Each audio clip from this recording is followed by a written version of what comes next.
सुप्रभात बच्चों। कक्षा 5वीं विषय हिंदी उप विषय पाठ 6 तेनालीरामन। पुस्तक का नाम नई गुलमोहर हिंदी पाठ्य पुस्तक। व्याख्यान 2। बच्चों, व्याख्यान 1 में हमने तेनालीरामन पाठ पढ़ा था तथा पाठ के बीच बीच में आए शब्दों के अर्थ को भी जाना था। आज हम व्याख्यान 2 में इस पाठ के कठिन शब्द व शब्दार्थ तथा अभ्यास कार्य का अध्ययन करेंगे तथा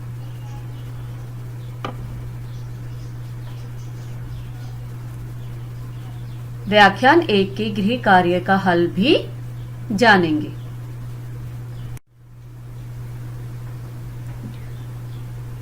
सबसे पहले है कठिन शब्द। कठिन शब्द में नंबर 1 है विदूषक, नंबर 2 विचित्र, नंबर 3 यद्यपि, नंबर 4 विद्वान।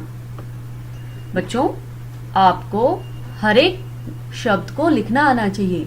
जब आपका उच्चारण सही होगा तो आप उस शब्द को लिख भी सही पाओगे। जैसे पहला है विदूषक। अब दू आपने बोला तो बड़े ऊ की मात्रा आई और वि पे छोटे ई की मात्रा आई, तो ये शब्द बना आपका विदूषक। इसी तरह है नंबर 2 है विचित्र। हमने कम समय लगाया तो छोटे की मात्रा आई विचित्र। इसी तरह नंबर 3 है यद्यपि, नंबर 4 विद्वान,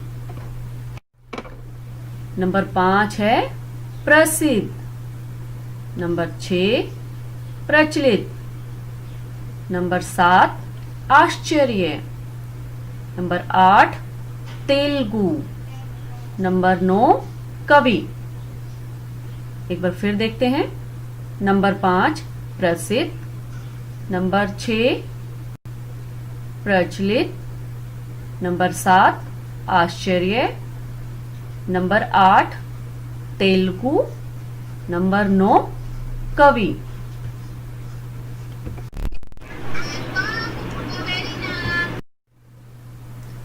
नंबर 10 निर्धन, नंबर 11 है क्षमा, नंबर 12 है नम्रता, नंबर 13 अपराध, नंबर 14 क्रोध। एक बार फिर दोहराते हैं। नंबर 10 निर्धन। निर की आवाज आ रही है तो रे कहां पर है? ध पर। क्यों आया? क्योंकि ये रेफ है, अपने अगले वर्ण के ऊपर आता है। बोला पहले जाता है लेकिन आता कब है? अपने बाद वाले वर्ण के ऊपर। निर्धन। नंबर 11 है क्षमा, नंबर 12 है नम्रता, नंबर 13 है अपराध, नंबर 14 है क्रोध। क्रोध का अर्थ बताया था क्रोधित होना।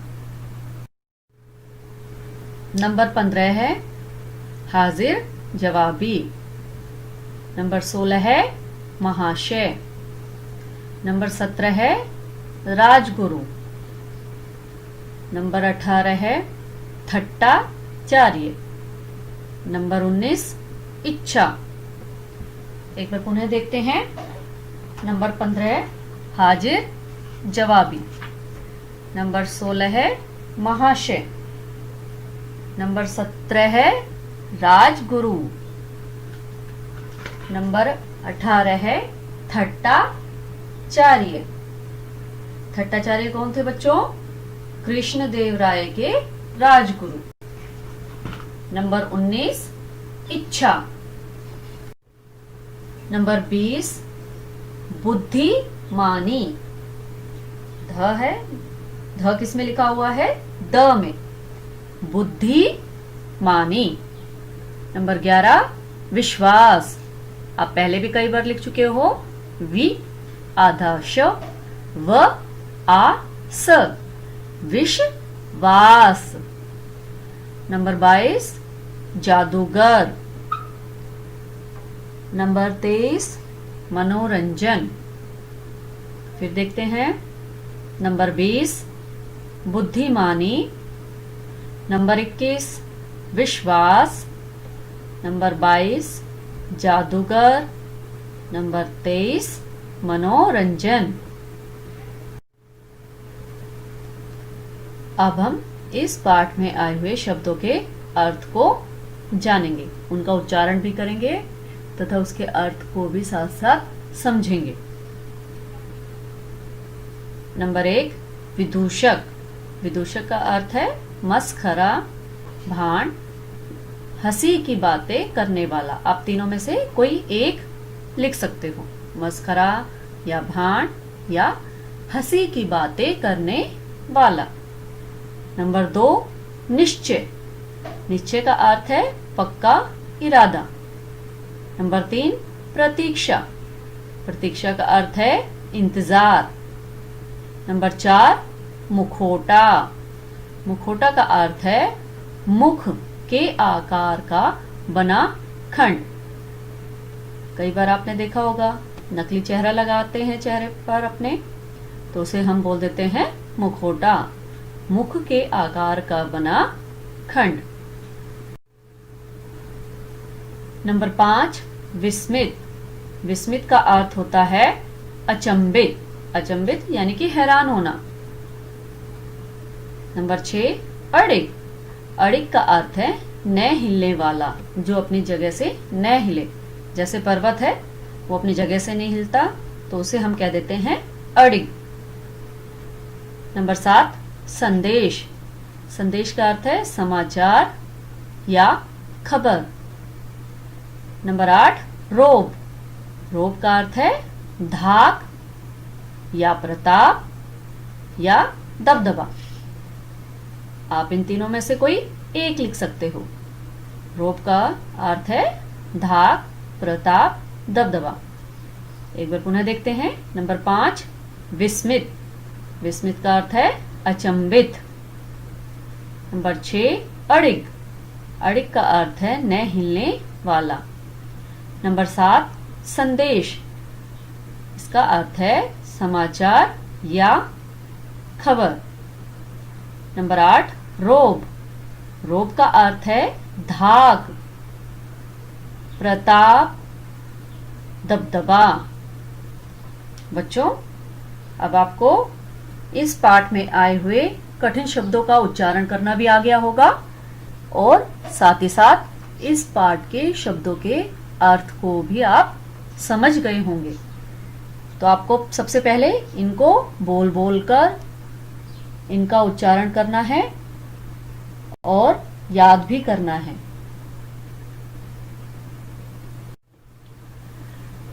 बच्चों, अब हम इस पाठ में आए हुए अभ्यास कार्य को हल करेंगे।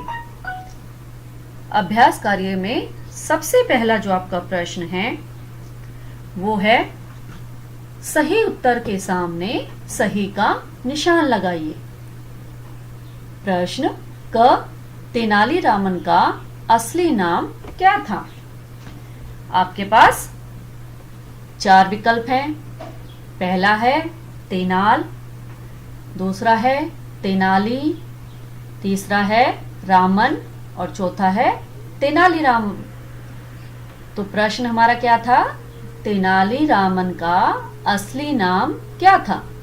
बच्चों, ये प्रश्न आपके पाठ पर ही आधारित होते हैं। तो पाठ हमने पढ़ लिया है व्याख्यान 1 में। तो हमने वहां क्या पढ़ा था कि तेनालीरामन का असली नाम क्या था? रामन। तो हमने रामन पर सही का निशान लगा दिया। अब है प्रश्न ख। तेनालीरामन किस भाषा के कवि थे? कौन सी भाषा उनको आती थी? पहला विकल्प है हिंदी, दूसरा है बांग्ला, तीसरा है मलयालम और चौथा है तेलुगु। तो हमने पाठ में पढ़ा था क्या पढ़ा था कि तेनालीरामन तेलुगु भाषा के कवि थे। तो हमने तेलुगु के सामने सही का निशान लगा दिया है और बाकी को खाली छोड़ दिया है। तो आपको भी अपने पाठ्य पुस्तक में ऐसे ही अभ्यास को भरना है, साफ साफ व सुंदर लेख में। बच्चों, अब आता है आपका प्रश्न 2। निम्नलिखित प्रश्नों के उत्तर लिखिए। ये प्रश्न आपको अपनी, जिन बच्चों के पास पाठ्य पुस्तक है उन्हें अपने पाठ्य पुस्तक में करना है। जिनके पास पाठ्य पुस्तक अभी नहीं है तो वो अपनी हिंदी की नोटबुक में कर सकते हैं। तो जो बच्चे पाठ्य पुस्तक में इन प्रश्नों के उत्तर को लिखेंगे तो उसमें जगह कम होती है, तो थोड़ा उसको साफ साफ जगह बनाते हुए लिखना है। कई बच्चे बिल्कुल नजदीक नजदीक लिखते हैं तो समझ में नहीं आता कि उन्होंने क्या लिखा है। तो आप अपने पेंसिल से ये काम करना है। कई बच्चे पेन से कर देते हैं। बुक में कभी भी पेन से काम नहीं करना, आपको अपनी पेंसिल का प्रयोग करना है ताकि आपका कुछ भी गलती हो तो आप उसे मिटा सको। तो पहला प्रश्न है क, बचपन से ही तेनालीरामन में कौन कौन से गुण विद्यमान थे। ये द और ध को मिलाकर बना है विद्यमान। उत्तर है तेनालीरामन बचपन से ही बहुत बुद्धिमान और चतुर थे। वे शब्दों के जादूगर थे। प्रश्न को पुनः पढ़ते हैं। बचपन से ही तेनालीरामन में कौन कौन से गुण विद्यमान थे। उत्तर है तेनालीरामन बचपन से ही बहुत बुद्धिमान और चतुर थे। वे शब्दों के जादूगर थे। प्रश्न ख, राज दरबार में विदूषक का क्या काम होता है। जब राजा के दरबार में विदूषक बैठता है तो उसका वहां पर क्या काम है। तो पाठ में हमने पढ़ा था। इस पाठ में विदूषक किसे बनाया गया था, तेनालीरामन को। तो उत्तर पढ़ते हैं। राज दरबार में अपनी बातों और हाजिर जवाबी से लोगों का मनोरंजन करना विदूषक का काम होता है। राज दरबार में विदूषक का क्या काम होता है बच्चों। उत्तर है राज दरबार में अपनी बातों और हाजिर जवाबी से लोगों का मनोरंजन करना, उनका मन बहलाना, दिल बहलाना, वो काम किसका होता है, विदूषक का। तो इसलिए राजा कृष्णदेव राय ने भी तेनालीरामन को अपनी राज्यसभा में क्या बनाया था, विदूषक, क्योंकि वो भी हाजिर जवाबी था और अपनी बातों से लोगों का मनोरंजन करता था। प्रश्न ग, तेनालीरामन राज दरबार में मुखौटा लगाकर क्यों आए। मुखौटा का अर्थ अभी बताया था, मुख के आकार का खंड यानी कि नकली चेहरा क्यों लगाकर आया था। उत्तर है तेनालीरामन राज दरबार में मुखौटा लगाकर इसलिए आए क्योंकि, ये देखो बच्चों आपका जो सारा प्रश्न है वो यही इसी में आ गया है। तो क्यों आया, तो इसके बाद हमने इसलिए आए क्योंकि लिखा, क्योंकि कृष्ण देव राय ने उन्हें दरबार में अपना मुंह दिखाने से मना किया था।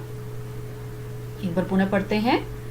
तेनालीरामन राज दरबार में मुखौटा लगाकर क्यों आए। उत्तर है तेनालीरामन राज दरबार में मुखौटा लगाकर इसलिए आए क्योंकि कृष्ण देव राय ने उन्हें दरबार में अपना मुंह दिखाने से मना किया था। प्रश्न घ, कृष्ण देव राय कहाँ और क्यों जाना चाहते थे। प्रश्न है कृष्ण देव राय कहाँ और क्यों जाना चाहते थे। उत्तर है कृष्ण देव राय अपनी प्रजा का हाल जानने के लिए राज्य के विभिन्न भागों में जाना चाहते थे। पुनः पढ़ते हैं उत्तर को। कृष्णदेवराय अपनी प्रजा का हाल जानने के लिए राज्य के विभिन्न भागों में जाना चाहते थे। विभिन्न का अर्थ हमने क्या पढ़ा था? अलग अलग। प्रश्न 2, हाथी के माध्यम से तेनालीरामन राजा को क्या बताना चाहते थे? हाथी के माध्यम से तेनालीरामन राजा को क्या बताना चाहते थे? उत्तर है, हाथी के माध्यम से तेनालीरामन राजा को यह बताना चाहते थे कि उनके राज्य में कितने निर्धन लोग रहते हैं। नी मतलब बिना और धन मतलब बिना धन के। उत्तर पुनः पढ़ते हैं, हाथी के माध्यम से तेनालीरामन राजा को यह बताना चाहते थे कि उनके राज्य में कितने निर्धन लोग रहते हैं, क्योंकि उस राज्य के कुछ मंत्री थे, वो सभी अपना अपना रोब जमाने के लिए अपने राजा को अपने राज्य में ले जाना चाहते थे ताकि लोगों पर उनका प्रभाव पड़े, परंतु तेनालीरामन ऐसे नहीं थे। वे राजा को उसी राज्य में लेके गए जहां के लोग बहुत ज्यादा गरीब थे।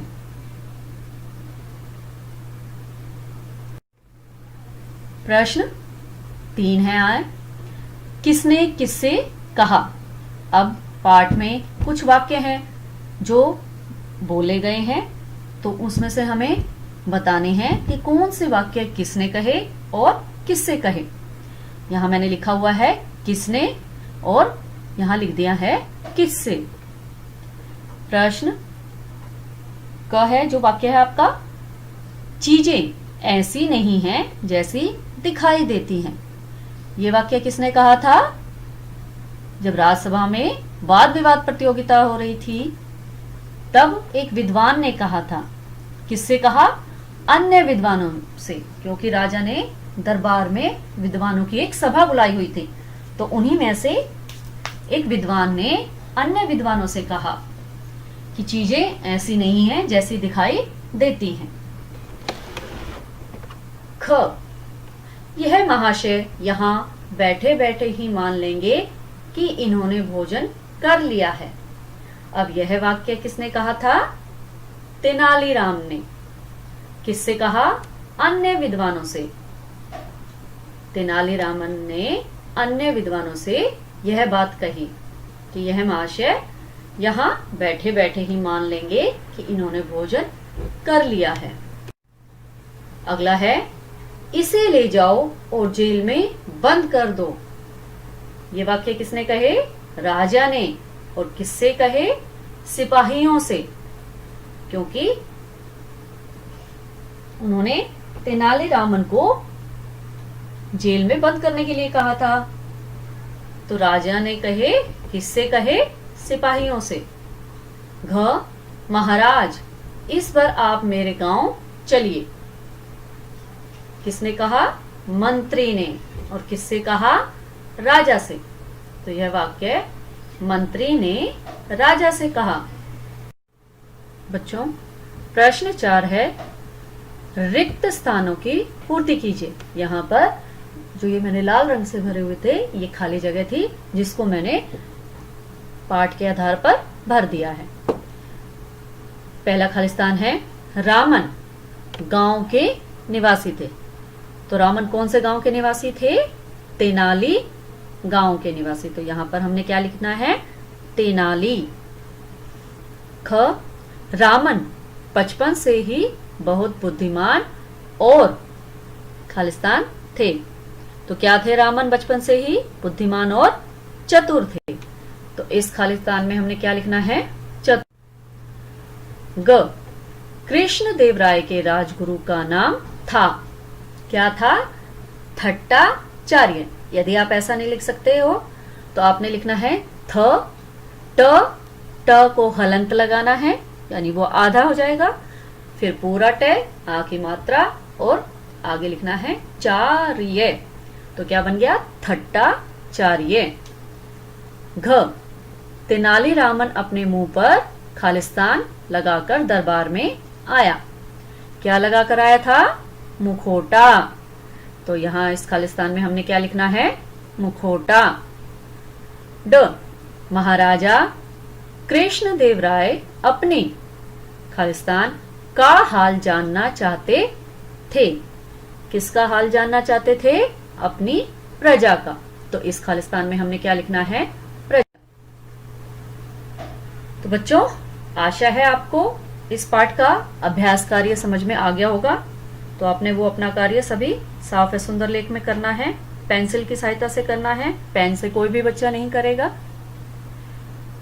तो उसी आधार पर व्याख्यान 2 का आज का आपका गृह कार्य है तेनालीरामन के कठिन शब्द व शब्दार्थ कॉपी में लिखो। आपने पहले कठिन शब्द लिखने हैं और उसके बाद शब्दार्थ, एक तरफ शब्द और दूसरी तरफ उसके अर्थ।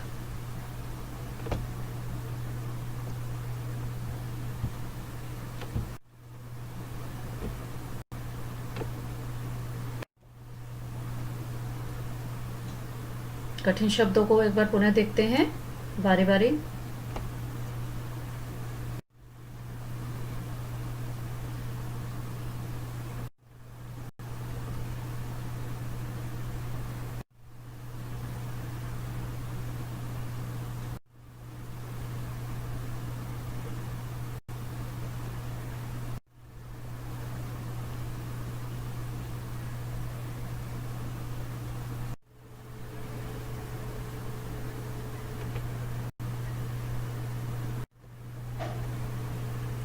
बच्चों, व्याख्यान 1 में जो गृह कार्य दिया गया था, आशा है वो आपने अपनी कॉपी में साफ व सुंदर लेख में कर लिया होगा।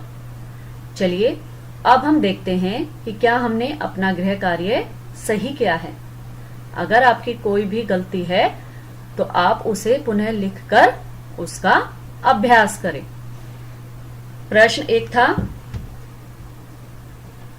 राजा कृष्णदेवराय के गुरु कौन थे?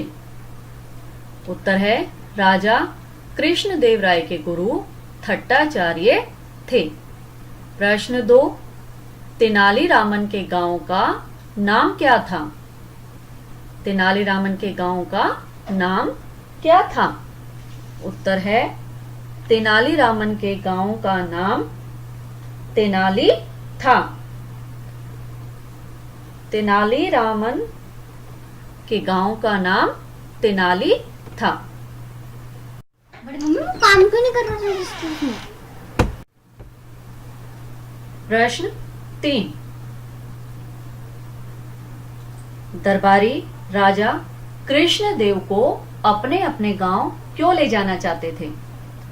उत्तर है दरबारी राजा कृष्णदेवराय को अपने अपने गांव इसलिए ले जाना चाहते थे ताकि गांव वालों की मदद हो जाए और गांव वालों पर उनका रोब बढ़ जाए। तो बच्चों, आपने इन तीनों प्रश्नों के उत्तर कर लिए होंगे और एक बार मैंने पुनः आपको इनके उत्तर बता दिए हैं। आप जब भी अपना गृह कार्य करेंगे तो आप पहले दिनांक व दिन लिखकर अपने गृह कार्य को सुंदर सुंदर लेख में करेंगे।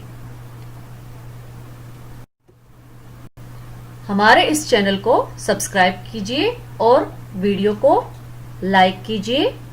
धन्यवाद।